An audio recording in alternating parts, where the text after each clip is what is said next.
CM Punk contract renegotiations on Raw. This is two different things, really. Punk announced that he was cleared and wanted to fight Drew McIntyre right then and there, and then McIntyre came out, but he wasn't interested in fighting Punk. And as Punk attempted to attack McIntyre, Adam Pearce interrupted and said that the match would take place at SummerSlam. Then Seth Rollins came out and said he was going to be the guest referee. Anyway, Wrestling Purist quote for you now. I can tell you right now that he being CM Punk, is in the process of trying to get his deal restructured from a money and years standpoint. Punk's legitimate stance right now is if all goes well, he will never leave. That's his legitimate standpoint. He wants to be in WWE forever, is the actual words he used. Basically, he wants to work this out, and he wants to get paid, and then he wants, when it's time to slow it down and just run NXT. So that's an interesting quote straight off. I mean, for the contract portion first, we believe that he was working on a short-term deal that was hammered out very, very shortly before he re-debuted at Survivor Series 2023 last year. But, I mean, what do you think CM Punk's worth to WWE in money terms now? I don't know. I have no idea what he's worth. How's his gimmicks doing? Good? Very good. Yeah. He's one of the top sellers straight away. So, see, that gets your worth up right off the bat. If you can sell those gimmicks out there, because they make a killing off those gimmicks. And say like in Chicago, there's no telling how much merchandise he sells just in Chicago alone, not counting like online stuff and the other live events they do. But that gets all figured in his total pay. So when you think sometimes some guys may sell enough gimmicks to pay their whole salary. Hard to believe, isn't it? Mm-hmm. But so, and if you say they give a guy $3 million and his gimmick sells over the years, the profit of it, they may make $2 million. So they really only pay him $1 million. And that's all they're entitled to. So they're actually coming out. That's to their benefit. So I think he wants a 3 or 4 or 5 year deal. That's probably what he wants at probably, I don't know, $4 million a year. And I think they'll go for that. I think more. Okay. I think he'll get paid more. Well, he may be. Okay, I'm going to give you a few names out. You tell me if you think CM Punk is worth more or less or the same as Cody Rhodes. If, let's say you are not just the booker, you are the promoter, you're paying people, and they're over exactly in this day and age, is CM Punk worth the same as Cody Rhodes, more or less? I think about the same. Roman Reigns. I don't think he's not in the Roman Reigns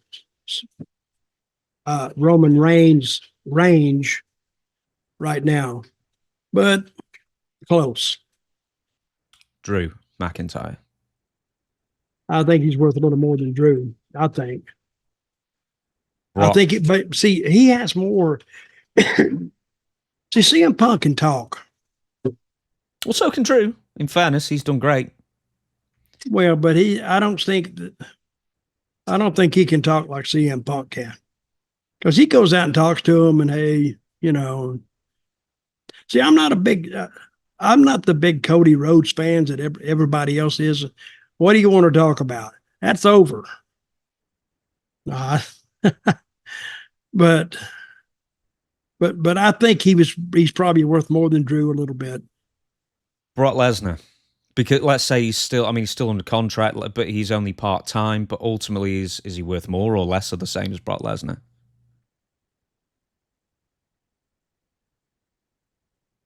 I'll say he's worth less than Brock. I don't think Brock's coming back. Do you? I said he is. I think he will. I think he'll come back this year. Okay. That's my guess. I said he'd come back at the Saudi Arabia event in like September or whatever it is. But I think he's coming back. If he comes back in September, I swear to God, I'm flying to London and slapping you. It's fine because I live in Manchester. Oh, then I'll rent a car and I go to Manchester. Then I got to find your address. Why don't you just? Oh yeah, because I gave you my old address. Why don't you just fly to Manchester and then the rent a car? And you pick me up. Wait a minute, you come to meet me at the airport. Hey, we can make this really economical. I fly to Manchester. You just meet me at the airport. I slap you then, get back on a plane, go back. Then it's quick and easy then. You won't do flights anymore, though. You know how many, listen, I have flown only a minuscule part of what some of those guys in WWE have now, but I've probably flown 3-4 million miles. That's a lot of miles. And that's another thing that aged me, making all those trips. Listen to this bull crap along the way. Okay, continue.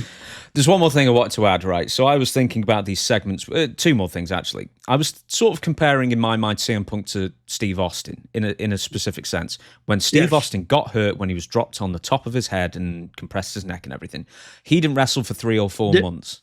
Didn't Owen Hart hurt him? Yep, Owen Hart did it. I don't know if Owen Hart hurt him, but the move that Owen Hart was attempting to do, he got hurt then. Yeah. Correct? Yeah. Here's the thing, is that Austin got more over by not wrestling and just doing segments every week. And I think I think weirdly, this second triceps injury for CM Punk has done nothing but favors for him. Because, his cardio wasn't that amazing when he returned. And okay, look at Cody getting hurt. Yeah. The best thing for him, weirdly. He got hurt at a time where he needed to be out of sight, because Vince was still in the picture. And no telling what Vince would have done to him. On him. So I think he got hurt at the opportune time that he needed to be out of the picture. And then when Vince faded, Cody come back in, and it's all been wine and roses since then. The other thing I wanted to mention, and this actually, WWE has got its problems, of course, like everything else, nothing's perfect. But one thing that WWE has done really great recently is building up to these big segments with, let's say, Punk or the Bloodline or whoever. You'll know about, the Bloodline, of course, because you watch SmackDown every week. And it reminds me of being a kid. I started watching in 93. And I remember vividly, the contract signing between Yokozuna and Lex Luger. And weirdly, that was the debut of Jim Cornette as Yokozuna's American spokesman and that kind of thing. It's one of those things where, like, back in the day, you remember a storyline arc and you remember all the beats that ended up going to the big match. And that's something that's been missing from WWE since 99. No. Yes. What have I said all along? It's the story. And they take you along on this story, but they don't shove it at you all at one time. It's spaced out. They have great, and I hate to say this, but they do. When Triple H got there, they got good writers. They have great pacing. Because I saw a SmackDown show about a month ago, and it flew by. Because they threw all their angles and all their stories at you on one show, and it was gone. Boom. And you look up and you said, "What, is it over?" Of course, but it didn't seem like you sat there for 2 hours. 2 years ago, when you was watching SmackDown, you'd be going, God, when's this show going to be over? For no reason. I had nothing else to do. It's 11 o'clock at night. What do you got to do? But they have great pacing and great stories, and they followed one of my rules of booking. Don't go so far as you can't back up and go back a little bit, unless you're just sure. And when you shoot it, you're sure that this is the time to shoot it. Now, we all knew the Paul Heyman breakup was coming. We just didn't know when. But the people were sitting there, and you don't even have to be. I mean, you can just be only halfway, know about wrestling to know that, Paul's out there and he was having trouble, and you're thinking, well, okay, when's this thing going to blow up? And finally, and that was the show. When that blew up, you knew it was coming. So you can predict when it's coming. So, but even now that it's over, you're thinking, Roman Reigns is coming back, and now Paul was not with them. So you're visualizing in your head how it's going to happen.